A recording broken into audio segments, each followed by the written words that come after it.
শুধুমাত্র আলু আর পাউরুটি দিয়ে আজকে খুবই মজার আর হেলদি একটা রেসিপি আপনাদের সাথে শেয়ার করব। খুবই অল্প উপকরণে আর খুবই কম সময়ের ভিতরে তৈরি করে নেওয়া যায় কিন্তু এই রেসিপিটা, যা সকাল কিংবা বিকেলের নাস্তার জন্য একদমই পারফেক্ট একটা রেসিপি। এটা বানানো যেমন সহজ আর খেতেও কিন্তু ভীষণই টেস্টি হয়। এই নাস্তা রেসিপিটা বানানোর জন্য এখানে আমি কয়েক পিস পাউরুটি নিয়েছি আর নিয়েছি 2টা সেদ্ধ আলু। প্রথমে পাউরুটিগুলোর এই সাইডের অংশটা আমি কেটে নেব। সবগুলো পাউরুটি আমি একইভাবে কেটে নিয়েছি আর এখানে আমি মোট 4টা পাউরুটি নিয়েছি। এই 4টা পাউরুটি দিয়েই কিন্তু অনেকগুলোই নাস্তা তৈরি করা যাবে। এখন পাউরুটিগুলো এক সাইডে রেখে দেব। এবার সিদ্ধ করে রাখা আলুটা গ্রেট করে নেব। এখন এই সিদ্ধ আলুর সাথে দিয়ে দেব একটা পেঁয়াজ কুচি, 2 থেকে 3টা কাঁচা লঙ্কা কুচি, আর হাফ চামচ করে দিয়ে দেব হলুদ, লবণ, জিরা গুঁড়া, গরম মশলা গুঁড়া, শুকনো লঙ্কা গুঁড়া, আর দিয়ে দেব হাফ চামচ মতো তিল। এবার সবকিছু একসাথে ভালো করে মেখে নেব। প্রতিদিনই বাচ্চাদের টিফিন নিয়ে যে কত রকমের বায়না থাকে সেটা কিন্তু একমাত্র মায়েরাই বুঝতে পারবে। তাই শুধুমাত্র পাউরুটি দিয়েই কিন্তু ভিন্ন স্বাদের এই রেসিপিটা বানিয়ে নেওয়া যায়। সবকিছুর সাথে আলুটা ভালো করে মেখে নিয়েছি। এখন এটা এক সাইডে রেখে দেব। এবার একটা বাটিতে নিয়ে নেব 3 চামচ মতো বেসন।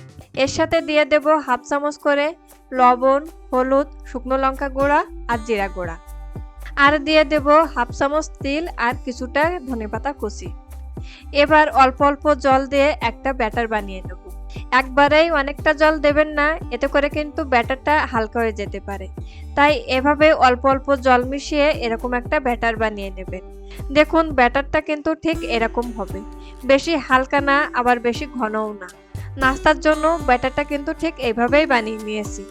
এখন 1 চামচ ব্যাটার নিয়ে একটা রুটির উপরে এভাবে লাগিয়ে নেব।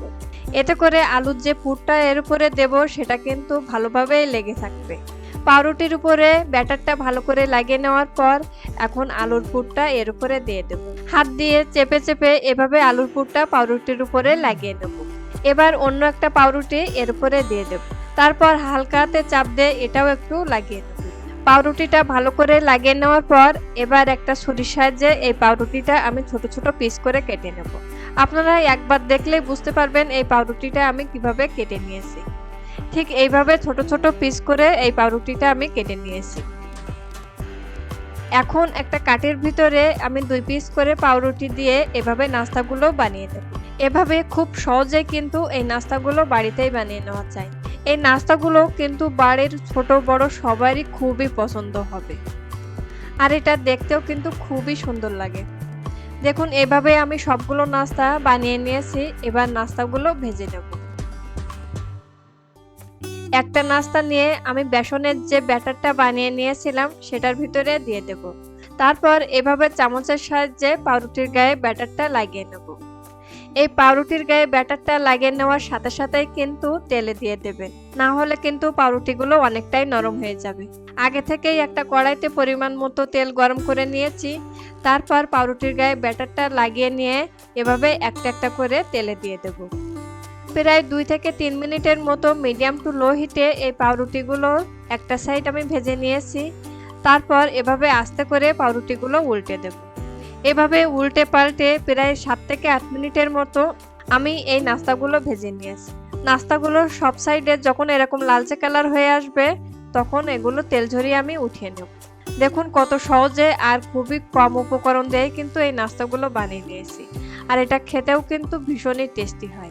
রেসিপিটা যদি আপনাদের ভালো লেগে থাকে তাহলে অবশ্যই বাড়িতে একবার হলেও ট্রাই করে দেখতে পারেন। আশা করি ভালো লাগবে। নিত্য নতুন রেসিপি পেতে অবশ্যই আমার চ্যানেলটার পাশে থাকবেন। ভালো থাকবেন, সুস্থ থাকবেন। ধন্যবাদ সবাইকে।